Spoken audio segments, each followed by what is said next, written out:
ඔයගොල්ලෝ හැමෝම සාදරයෙන් පිළිගන්නවා කොස්මොස් YouTube channel එකට. අද අපි කතා කරන්නේ ක්‍රෙඩිට් බිල් ගැන. අපි සාමාන්‍යයෙන් ක්‍රෙඩිට් බිල් එකක් දෙන්නේ අපේ ණයට බඩු ගන්න කස්ටමර් කෙනෙක්ට. මුලින්ම ක්‍රෙඩිට් බිල් එකක් දාන විදිහ බලමු. ඔයාලට පෙන්නනවා බිල් නම්බර් එක 20 විදිහට මැනුවල් බිල් නම්බර් එකක් ඕනනම් ඔයාලට අංක 2 කියලා ගහගන්න පුළුවන්. මෙතන ඩිස්කවුන්ට් එකක් දෙනවා නම් 100ට කීයක්ද ඩිස්කවුන්ට් එක දෙන්නේ කියලා ගහගත්තාම මෙතන net total එකක් ඔයාලට වැටෙනවා. අපි ඩිස්කවුන්ට් එකක් දෙන්නේ නැත්නම් අපි ඒක දාන්නේ නැහැ. ඊට පස්සේ අපි මෙතන ගිහලා කස්ටමර්ව සිලෙක්ට් කරගන්නවා.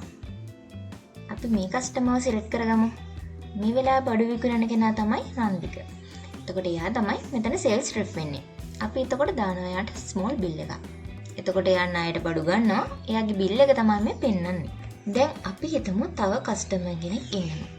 ඒ කස්ටමර් අද තමයි අපෙන් ණයට බඩු ගන්න. ඒ වගේ වෙලාවක අපි යාට කොයි වගේ බිල් එකක්ද දෙන්නේ කියලා බලමු. අලුතෙන්ම අපි කස්ටමර් කෙනෙක්ව සේව් කරගෙන දෙන්න ඕන නම් අපි මෙතන කස්ටමර් ගිහලා කස්ටමර්ව රෙජිස්ටර් කරලා තමයි කස්ටමර්ට අපි බඩු ඉෂුව කරන්නේ.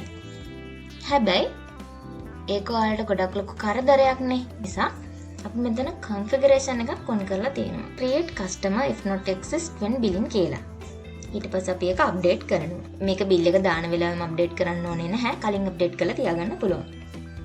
ඊට පස්සේ අපි ක්‍රෙඩිට් බිල් එකට ගියාට පස්සේ අලුතෙන්ම අපි කස්ටමර් කෙනෙක් රෙජිස්ටර් කරමු. මෙතන කස්ටමර්ලා 7 දෙනෙක් ඉන්නවා. අපි අලුත්ම කස්ටමර් කෙනෙක් රෙජිස්ටර් කරනවා. මේ නමින්. ඊට අපි මෙන්න බිල් නම්බර් එක දෙමු 4 කියලා. ඊට පස්සේ අපි යාට ස්මෝල් බිල් එකක් හරි ලාර්ජ් බිල් එකක් හරි ඉෂුව කරනවා. මේ තියෙන යාගේ බිල් එක. ඊට පස්සේ දැන් එයාව අපි අලුතෙන් රෙජිස්ටර් කරේ.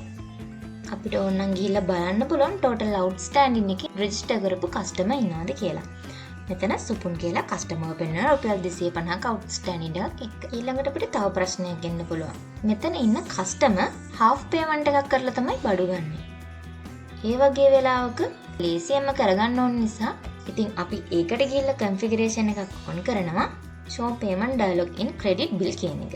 මෙතන small bill කියන option එකේ බොට පස්සේ ආ cash payment එකද කරන්නේ, check payment එකද කරන්නේ, card payment එකද කරන්නේ කියලා තේනවා. අපිට payment එක skip කරන්න ඕන නම් ඒක කරන්න පුළුවන්. හැබැයි අපි cash payment එක මෙයාගේ half payment එක අපි ගන්න නිසා අපි cash payment එකට යනවා. ඊට පස්සේ අපේ bill amount එක රුපියල් 200යි. හැබැයි මෙයා රුපියල් 100ක් තමයි අපිට දෙන්නේ. ඉතින් ඒ නිසා අපි මෙතන payment එක skip කරන්නේ නැහැ. අපි save bill and pay කියන එක දෙනවා. 100ක් ගෙවන්න නිසා. මේ විදිහට බිල් එක ජෙනරේට් වෙලා විදිහට බිල් එක ජෙනරේට් වෙලා එනවා. ඔයගොල්ලන්ට එතකොට පෙන්නනවා gross total එක රුපියල් 200යි. එයාගේ paid amount එක රුපියල් 100යි. තව රුපියල් 100ක balance එකක් තියෙනවා කියලා. දැන් අපි outstanding වලට ගිහිල්ලා බලපුවාම එතන customer පෙන්නනවා රුපියල් 100ක් ගෙවුවා. තව රුපියල් 100ක balance එකක් තියෙනවා කියලා. ඉතින් මේ විදිහට ඔයාලට credit bill එකේ අඩ ටික කරගන්න පුළුවන්.